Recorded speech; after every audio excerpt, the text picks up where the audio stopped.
Assalamualaikum warahmatullahi wabarakatuh. Selamat sore adik-adik semua. Hari ini kita lanjutkan perkuliahan kita di kelas akuntansi perpajakan ya untuk pertemuan. Materi kita hari ini berkenaan dengan akuntansi persediaan. Ya. Persediaan sudah dipelajari di semester 2 ya di pengantar akuntansi. Itu sudah dibahas mengenai persediaan secara rinci. Kita sekarang melihat dari sisi akuntansi perpajakannya bagaimana. Tapi kita ulas juga ya berkaitan dengan persediaan. Oke, kita lanjut ya. Jadi pengertian persediaan itu dibedakan berdasarkan kegiatan dari perusahaannya. Misalnya untuk perusahaan manufaktur, persediaan tadi itu mencakup barang jadi yang telah diproduksi atau barang dalam penyelesaian, termasuk bahan serta perlengkapan yang akan digunakan dalam proses produksi tersebut. Pada perusahaan dagang, persediaan ini meliputi barang yang dibeli dan disimpan untuk dijual kembali. Ya. Sedangkan perusahaan jasa, persediaan tadi termasuk biaya jasa seperti upah dan biaya kesenian lainnya yang berhubungan langsung dengan pembelian jasa. Itu ya. Kemudian persediaan jika ditinjau dari kegiatan perusahaan.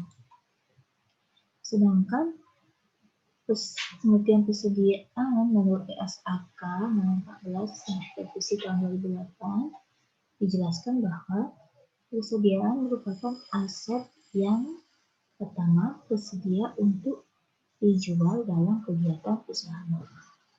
Yang kedua, dalam proses produksi dan atau dalam perjalanan. Ketiga, dalam bentuk bahan atau perlengkapan untuk digunakan dalam proses produksi atau pembelian jasa.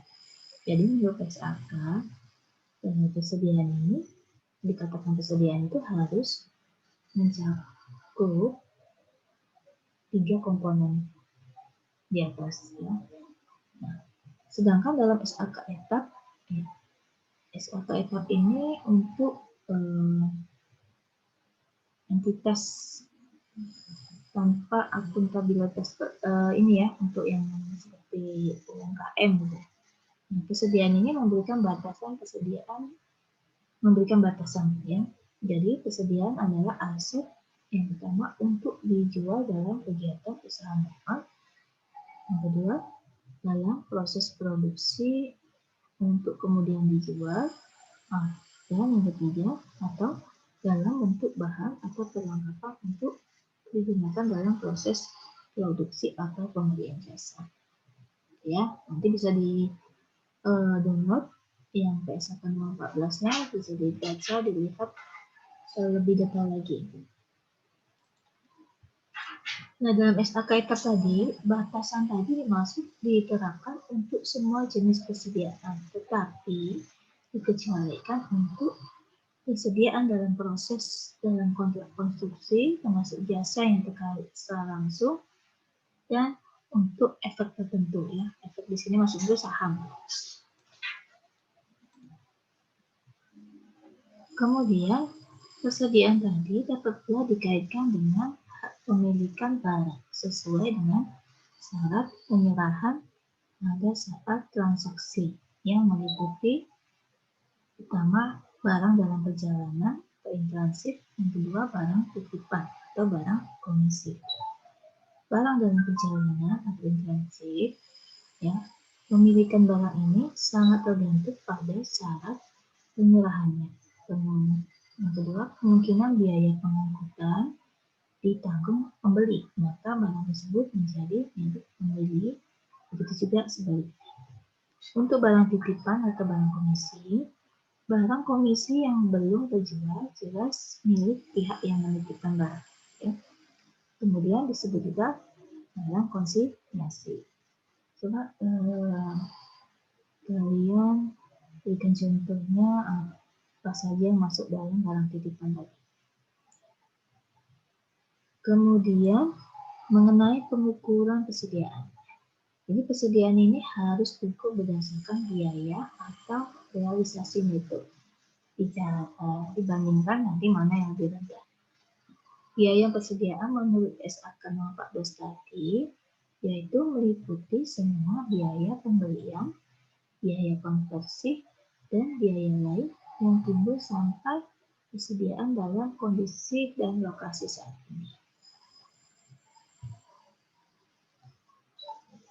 Biaya pengukuran persediaan tadi, biaya-biayanya itu ada biaya pembelian, ada biaya konversi, dan biaya lain-lain. Kita lihat ya. Biaya pembelian di sini meliputi harga beli, biaya impor, pajak lainnya, biaya pengangkutan, biaya penanganannya, dan biaya lainnya yang secara langsung dapat diatribusikan pada perolehan barang jadi, bahan, dan jasa.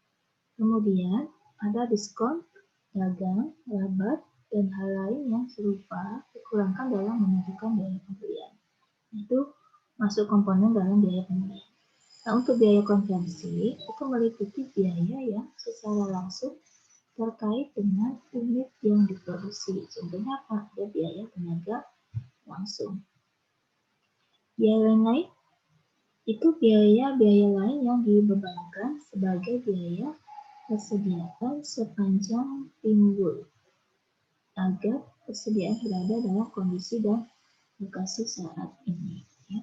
Jadi pengukuran persediaan itu ada biaya pembelian, biaya konversi, dan biaya lain yang diakui. Bagaimana dengan nilai realisasi besinya? Ya. Jadi nilai realisasi besi ini maksudnya bahwa biaya persediaan mungkin tidak akan diperoleh kembali bila persediaan rusak. Seluruh atau sebagian persediaan telah rusak atau harga jualnya telah menurun. Ya. Itu nilai realisasi besi.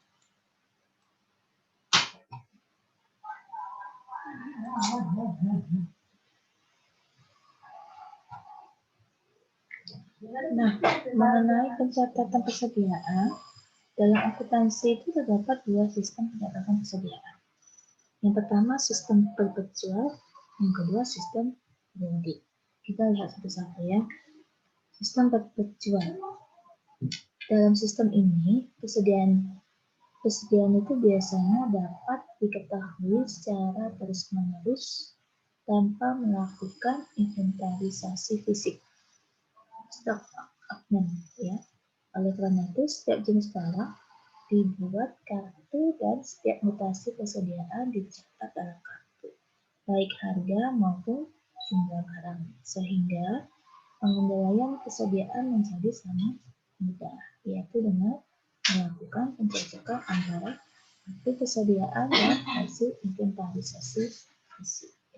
Jadi, prinsipnya pada sistem perpetual ini kita lebih mudah mengetahui keadaan dari persediaan tadi ya. Kenapa? Karena perputarannya baik barang masuk ke keluarnya itu selalu update, selalu dicatat ketika ada transaksi. Jadi tanpa perlu melakukan inventarisasi fisik, kita sudah bisa melihat dari kartu persediaan tadi. Tentu ada kelemahan. Kelemahannya apa? Kelemahannya, pencatatan persediaan dengan sistem perpetual ini nanti akan menjadi rumit jika jenis barang yang dicatat cukup banyak ya, kecuali jika menggunakan bantuan teknologi komputer. Jadi kalau misalnya persediaan yang dimiliki oleh industri manufaktur misalnya, perusahaan jual beli barang dagangan, itu persediaannya banyak. Ini tentu akan sulit untuk melakukan pencatatan, terlalu memakan waktu kalau dikerjakan secara manual. Tapi kalau dikerjakan dengan bantuan komputer, tentu memberikan kemudahan dan kenyamanan. Contohnya, untuk sistem perpetual misalnya, pada Tanggal 2 Januari, Tuan Yaha membeli 4.000 karung semen dengan harga Rp40.000 per karung dari PT Semen Cibinong. Tanggal 5 Januari 2016, Tuan Yahya menjual 3.000 karung semen dengan harga Rp45.000 kepada PT Maju. Buatlah jurnal untuk mencatat transaksi. Ya. Pada saat pembelian, jumlahnya persediaan debit sebesar 160 juta, kreditnya utang dagang sebesar 160 juta. Pada saat penjualan, jumlahnya debit utang dagang 135 juta, kredit penjualan 135 juta, kemudian harga pokok penjualan 120 juta, kreditnya persediaan 120 juta. Ya. Itu untuk sistem perpetual. Nah, untuk sistem periodik bagaimana? Dalam sistem periodik ini, persediaan dihitung dengan melakukan inventarisasi pada akhir periode. Hasil perhitungan tersebut dipakai untuk menghitung harga pokok penjualan. Ya. Jadi kita perlu melakukan inventarisasi pada akhir periode, nanti hasil perhitungan nanti kita pakai untuk menghitung harga pokok penjualan. Pada sistem periodik, setiap mutasi persediaan tidak dibuatkan pencatatan dan penghitungan persediaannya, dan tetap dilakukan pengendalian persediaan. Nah, kemudian pada sistem periodik ini, ayat jurnal yang berhubungan dengan harga pokok itu tidak dibuat. Kenapa? Karena harga penjualan dihitung secara periodik pada akhir periode akuntansi. Jadi kita tidak menggunakan harga, tidak memakai harga pokok, tidak menghitung harga pokok. Harga pokoknya nanti dihitung pada saat akhir periode akuntansinya. Ya. Nah, kita lihat contoh ya, contoh yang di awal tadi. Ayat jurnalnya bagaimana? Pada saat pembelian, debit pembelian 160 juta, kreditnya utang dagang 140 juta. Kedua, ayat jurnal pada saat penjualan, debitnya utang dagang 135 juta, kreditnya penjualan 135 juta. Nah, bagaimana melakukan penetapan persediaan dan pelaporan dalam laporan keuangan? Ya, jadi berkaitan dengan harga pokok penjualan tadi, itu terdiri dari seluruh pengeluaran baik langsung atau tidak langsung untuk memperoleh persediaan tersebut. Contoh pada perusahaan industri, persediaan dapat dikategorikan sebagai persediaan barang baku atau persediaan barang jadi. Dalam laporan keuangan, persediaan tadi disajikan di neraca atau laporan posisi keuangan atau laporan laba rugi. Persediaan di neraca itu menggambarkan nilai persediaan pada tanggal penyusunan neraca. Persediaan di laporan laba rugi itu persediaan akan muncul dalam perhitungan harga pokok penjualan. Namun pada umumnya nilai persediaan itu dinyatakan dalam neraca sebesar harga pokok dan harga perolehannya. Nah, harga perolehannya tadi itu meliputi seluruh biaya-biaya yang secara langsung atau tidak langsung terjadi. Misalnya ada biaya pengangkutan, ada biaya asuransi, itu nanti ditambahkan. Kemudian nilai persediaan baik di neraca maupun di laporan laba rugi itu saling berhubungan, ya. Jadi kita bisa lihat itu apabila persediaan dinilai terlalu rendah pada akhir periode, maka laba pada akhir periode akan menjadi lebih rendah. Begitu juga sebaliknya. Ya. Ini lihat nih, contoh hubungan dan pengaruh nilai persediaan dan neraca dan laporan laba rugi. Neraca atau laporan posisi keuangan. Ada persediaan tahun 2016 40 juta, tahun 2017 60 juta. Nah, ini contoh laporan laba ruginya 2016 dan 2017 ya. Tadi 2016 persediaannya 30 juta, 40 juta, dan 60 juta. Nah, kita lihat di sini. 40 juta, 2017, 60 juta.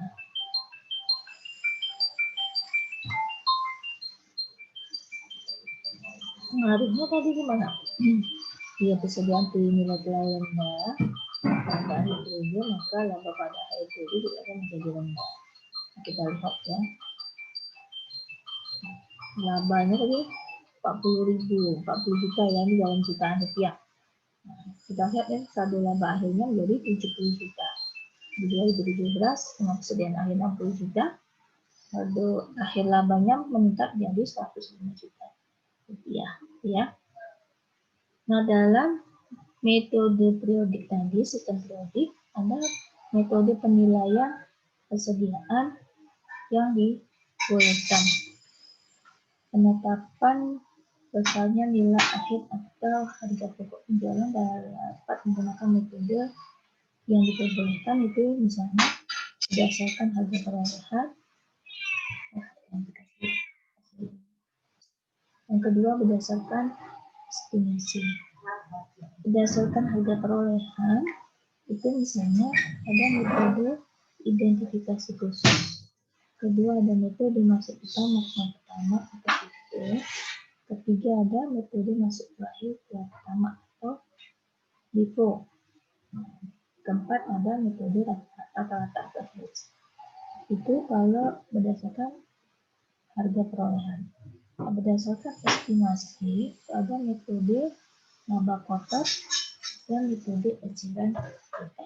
Coba nanti dilihat lagi materi pengantar akuntansi 2 ya, berkenaan dengan metode-metode yang dipakai dalam penghitungan persediaan.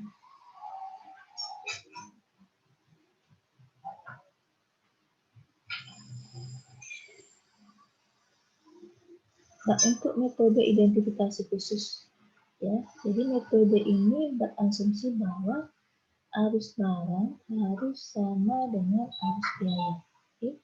Sehingga setiap kelompok barang diberi identifikasi dan dibuat aktif. Dengan demikian nanti harga pokok untuk setiap barang bisa kita ketahui. Ya. Nah, biasanya harga pokok penjualan terdiri dari harga pokok barang yang dijual dan sisanya sebagai persediaan akhir. Metode ini biasanya dipakai untuk perusahaan yang mempunyai persediaan barang relatif sedikit tetapi harga produknya besar. Kalau yang LIFO udah tahu ya, persediaan. Sekarang kita mau lihat bagaimana tinjauan persediaan tadi menurut akuntansi pajaknya. Ya. Jadi persediaan ini diatur di Undang-Undang tentang Pajak Penghasilan itu pasal 10 yang menyebutkan bahwa penghitungan persediaan menggunakan sistem perpetual dengan metode yang pertama metode rata-rata dan metode LIFO. Jadi kalau berdasarkan akuntansi komersial ada berapa banyak metode yang boleh digunakan dan sistemnya juga ada sistem perpetual yang periodik.